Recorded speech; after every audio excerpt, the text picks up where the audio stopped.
Pozdrav svima odavdje sa jezera Bajer u Bizovcu. Uvodni kadrovi baš nisu govorili o tome gdje će ići, a tako.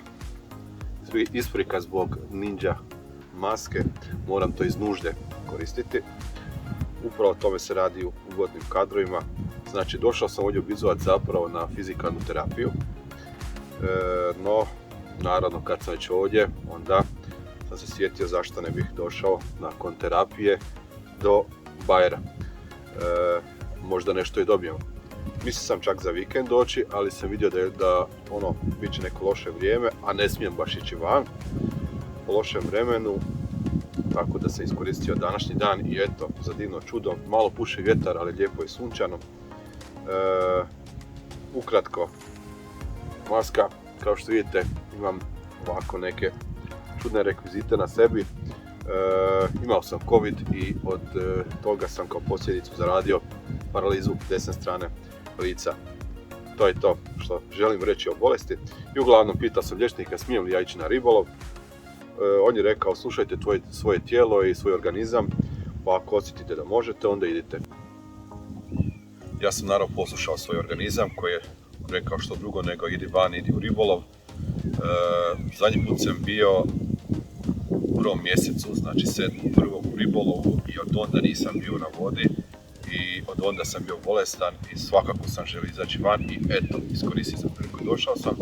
Ono što sam u zadnjem videu pokazao, što sam lovio u Mađarskoj, isto to sam donio sad, to je ostatak što sam tada zamiješao i što mi je ostalo, znači imam pola vrećice Tornado Method Mixa, lignja i breskva i imam Method Pellet Fix 4S zima.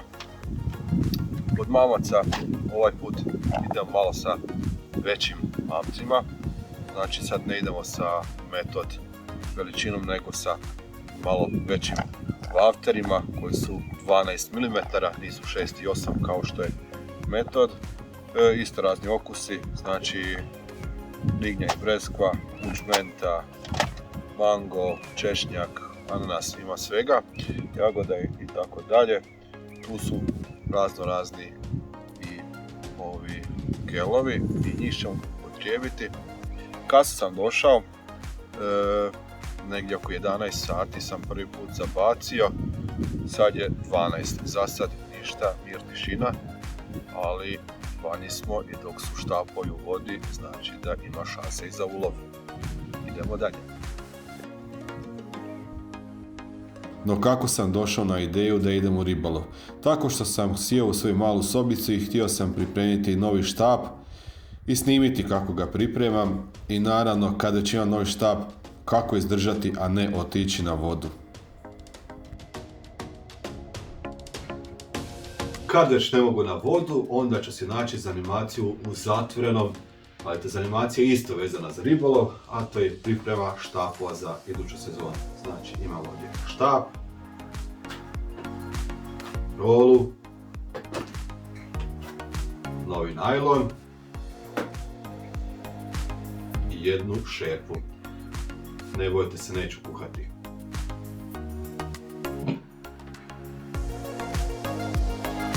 Rola je stabilno postavljena na štap, znači možemo iduće pripremiti i najlon.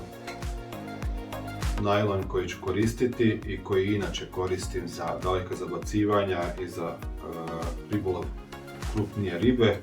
To je Team Feeder Long Cast najlon. Inače ga koristim u debljini 0,22, no zbog nekih čudnih pravila na nekim jezerima gdje zahtijevaju puno deblji najlon, čak i za feeder, ovaj put ću staviti 0,25, mislim da nije ni to previše debelo, mada bi ja volio malo i tanje koristiti, ali pravila su pravila, tako da ćemo staviti 0,25. Prvo što ću napraviti to je uzet ću ovu našu špulu, potražit ću kraj, to je početak, on je već jedna omča, tako, to možemo kasnije iskoristiti kako bi to stavili na našu špulu i tako namotali. No, ja neću prvo staviti na špulu, nego ću uzeti ovaj naš poklopac i kroz ovu rupicu što se na njoj nalazi, tu ću progurati najlon. Vjerujem da znate što se događa, nije to ništa novo, nikakva nova izmišljotina, to ste već vjerojatno vidjeli na internetu negdje. Ja sam isto tako vidio od kolega sa interneta, znači provukao sam kroz poklopac ove šerpe. Zašto? Ne znam kako vi, ja uvijek namatam najlon iz vode, tu dobijam malo i otpora s jedne strane, a s druge strane i najlon mi se lijepo odmotava sa špule i to prska na sve strane. Da sam vani ne bi bio problem, a u kući odlično rješenje, stavimo poklopac i nećemo napraviti nikakvu poplavu. Idemo namotati. Sad uzimam štap, provlačim kroz prvu vodilicu. Nakon toga, tu sam jednostavno napravio jednu omču koju ću prebaciti preko špule. Malo zategnem, prebacim i krenem namatati.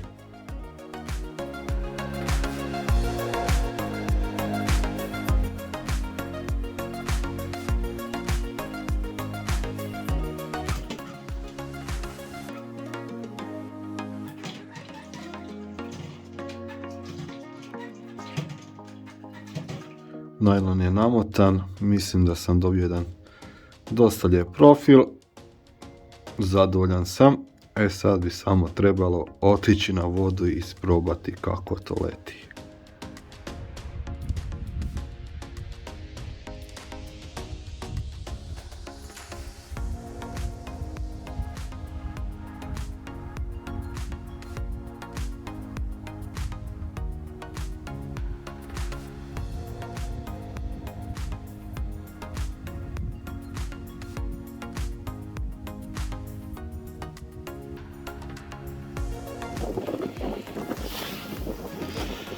Već sam počeo razmišljati što je u meni trebalo. Znači, vjetar puše kao da smo na Jadranu i kao da je bura. I čekao, ništa, promijenio mamac. Eto, vidi se ovdje, duplex korn, češnjak. I za divno čudo, kako sam stavio, pa ne znam, možda 5 minuta i dobio ribu. Znači, očito moram promijeniti mamac i to će biti u redu.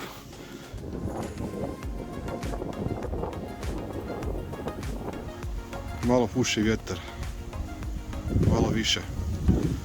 Morao sam se pomjeriti s obale.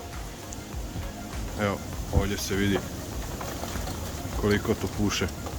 Ali dobro, jednu ribu sam dobio.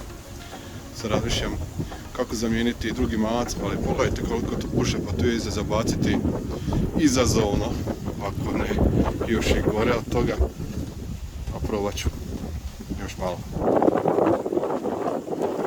Strašno puše, jedno mogu zabaciti, visoka je obala, ne mogu baš vrhove spustiti do vode, jedva vidim jer imam hendikep, jel? Znači svašta nešto. Ali jedna riba je tu i to je više od ničega. Biće bolje idući put. Moram vam snimati ovako iz ruke na stalak, ne mogu ni staviti mobitel koliko puše. Evo još jedan na duplex korn. Ovaj puno manji, malo prijašnji je bio nekih 5 kila, no ovaj je nešto manji, ovaj ima oko 2. Nije važno, važno je da je tu odlično.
Evo, to je današnja kombinacija.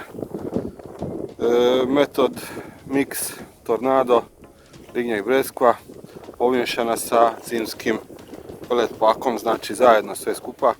I mamac koji je danas odlično odradio, to je znači Blendex Corn, dupli silikonski kukuruz, okus, češnjak i badem. To im se sviđa, to im treba, onda neka jedu.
I naravno sad kad se pakiram doma, polako još jedan izvadio štap i vjetar se počeo smirivati. Pa zašto da ne? Ali dobro, neću se žaliti. Kako je sve krenulo i kako je bilo vrijeme, bio je to odličan ribolov.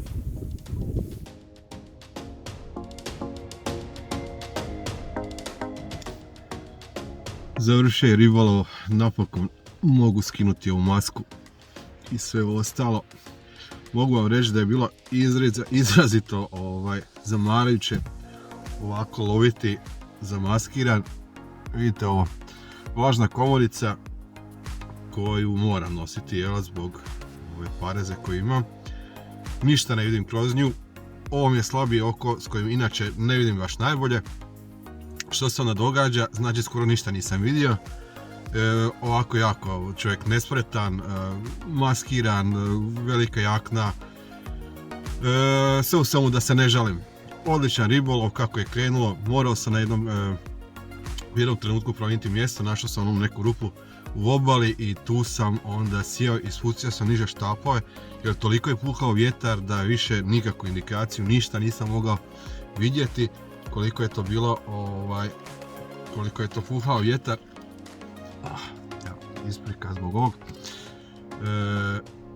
Užas.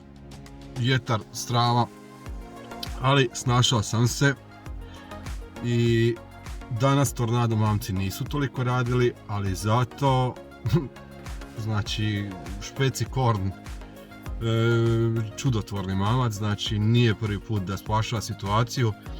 Kažem, danas sam stavio dupleks, znači 2 komada zajedno, i kako sam to stavio, odmah sam dobio ribu i na kraju sam izvukao 5 riba, na kraju sam imao čak i double run, 2 ribe odjednom i 2 ribe sam izgubio, i to iz razloga jer sam čačkao kameru, pokušao sam vama snimiti, nisam uspio, samo sam uspio izgubiti ribu.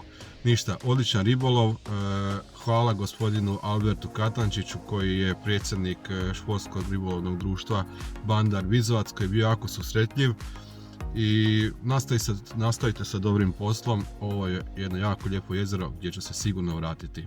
Pozdrav!